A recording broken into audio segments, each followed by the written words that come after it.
Almost everybody knows Carl Johnson, the iconic Grove Street gang member who is always loyal and available to his gang and family, except when he's gambling in Vegas, being a used car salesman for Wang Cars, chasing women across the countryside, completing the government driving school for some reason, and breaking into Area 51. We all know and love CJ. Niko Bellic is another household name, proving that every negative connotation we held towards Eastern Europe is actually true. Also, the ragdoll physics are so satisfying they make angels cry. Franklin, Michael, and Trevor tell a story that teaches us many things, like every lyric to I Want It That Way by the Backstreet Boys. That song has come on the in-game radios so many times, I now consider it a banger. Claude is iconic, Tommy Vercetti is a legend, the Lost and Damned Motorcycle Gang, and so many other characters all hold some sense of nostalgia to me. There is, however, another Miami-based Grand Theft Auto called Vice City Stories that is a truly sensational game.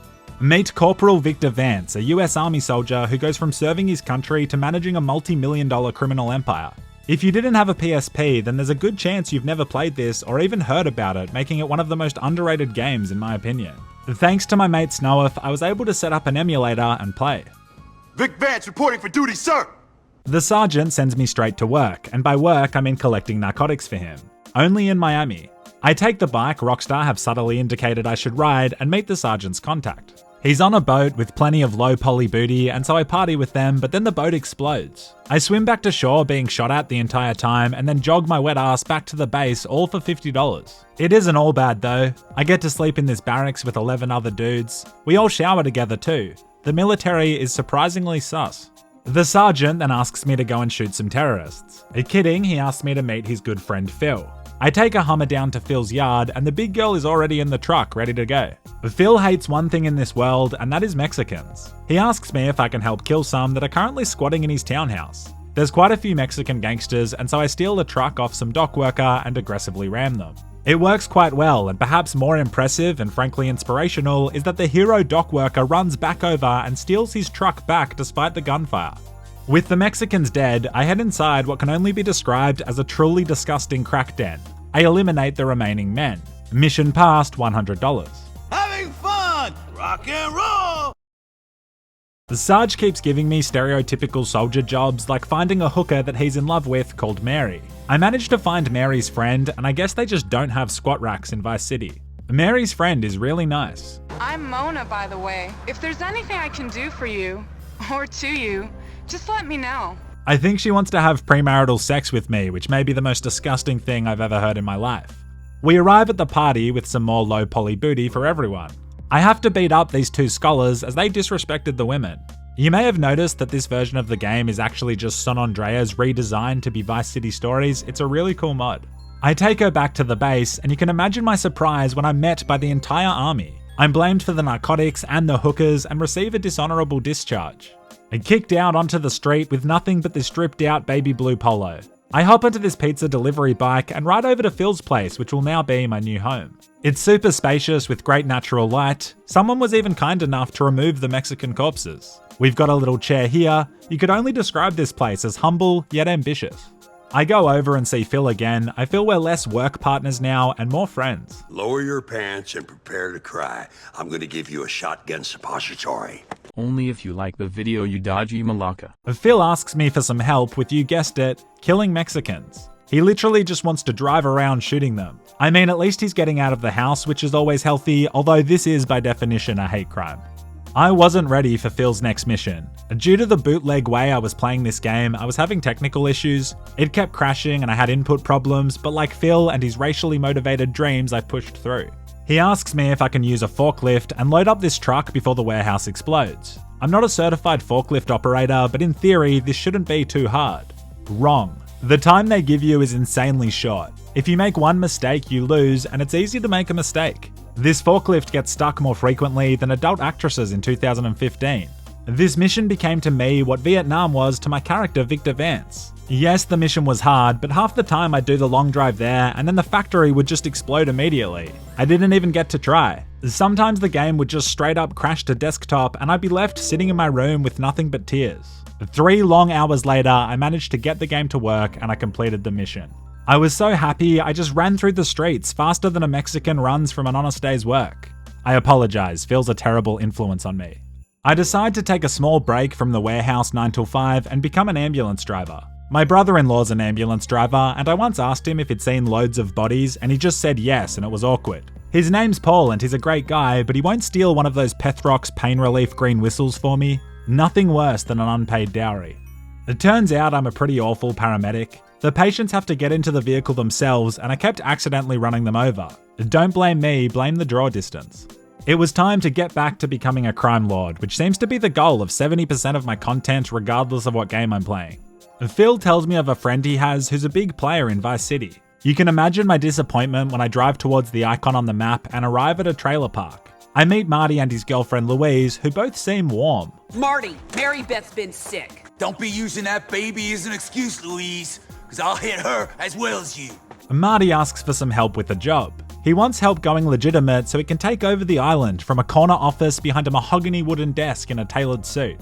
Kidding, he wants to go and kill some Mexicans. This gang is trying to take over the businesses that are already paying him protection money. At least this time there's motive, which means it's just a crime.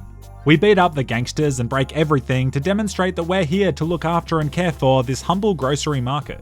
I spend the rest of the afternoon extorting small business owners and earn $500 for my efforts. I head back to Marty's, and for a trailer park, it sure does have a lot of traffic. Maybe it's the sound of domestic abuse, or maybe it's the rich dark brown soil, but NPCs seem to love taking a cheeky trailer park detour. I go and say g'day, but Louise is home alone working out. It's at this point of the playthrough I realise Victor Vance has game. Hey, Vic, how you keeping? Better now.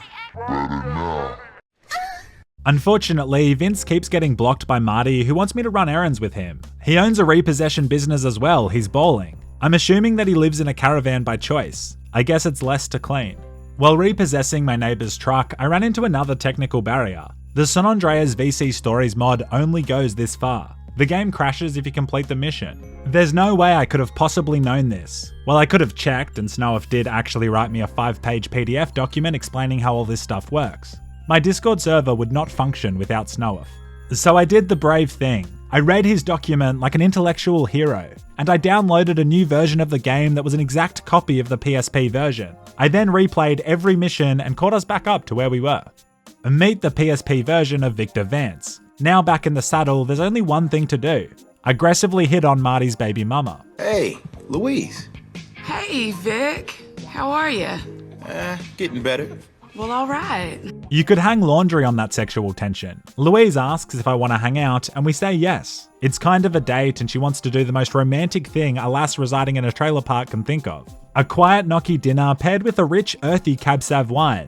Just kidding, racing ATVs. Imagine you're trying to bang this MILF and you end up engaging in competitive motorsports. Honestly, a pretty good silver medal. I love to see her come, but hot damn do I love to watch her leave.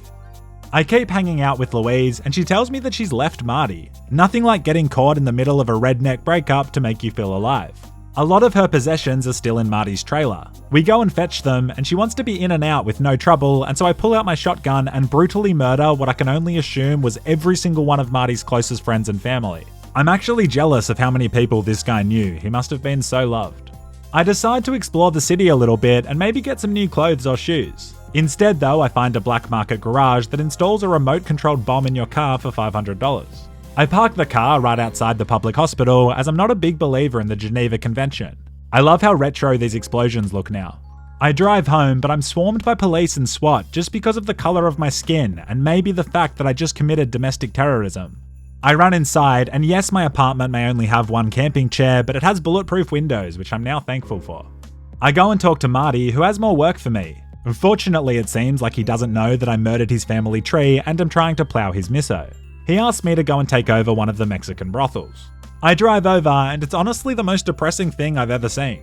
I think I'd rather just rub one out to a tasteful Pilates video in the comfort of my own home than visit this establishment. I destroy the Cholo's car and then kill all of the guards.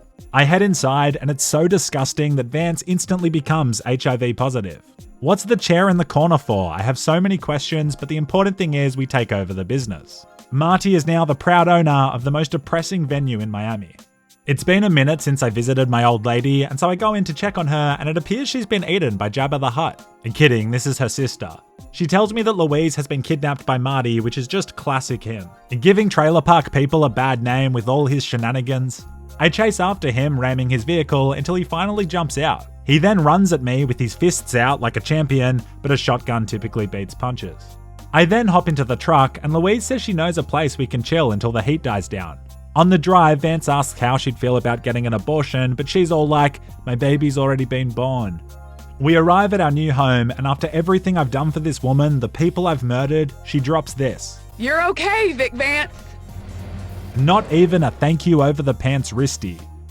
The new place has an abrasive industrial feel about it. I can't lie, the inside is a significant upgrade on our old townhouse. We have a water cooler, a TV, a couch, and most importantly, a new outfit. Meet Carl Johnson from Wish. What a beast.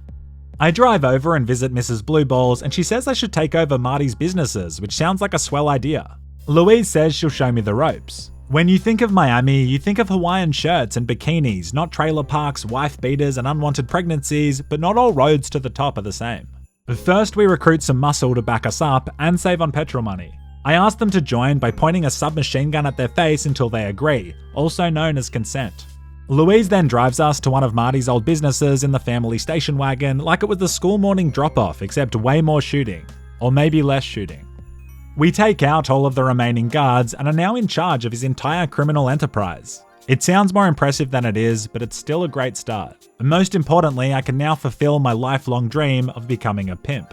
At this point in the game, you can build businesses or take over venues from other gangs. You can then construct and upgrade them to your liking. It's surprisingly deep. My goal is to build a high-roller prostitution establishment, but for that I need money, so I channel my inner Paul and get back on that ambulance grind. Much like the forklift mission, you can't waste any time or you will actually fail.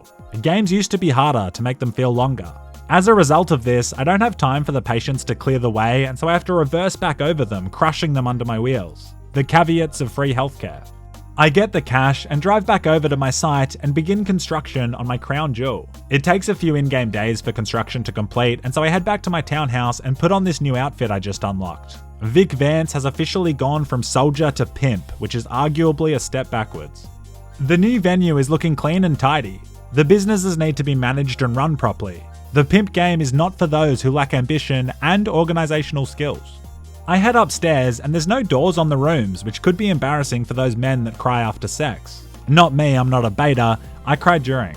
I embark on my new lifestyle and get ready to drop a girl off at a client. I only have 25 seconds to get them there and I actually fail and it says the client got bored. That's unfair, this industry needs to be better regulated. I continue grinding and it quickly becomes apparent that being a pimp is just a glorified taxi driver. Sometimes they don't pay me and I have to run them over in my car. Sometimes they hit the girls, it's stressful. I have a newfound respect for pimps after playing Vice City Stories. If you enjoyed this video, hit like, I love you.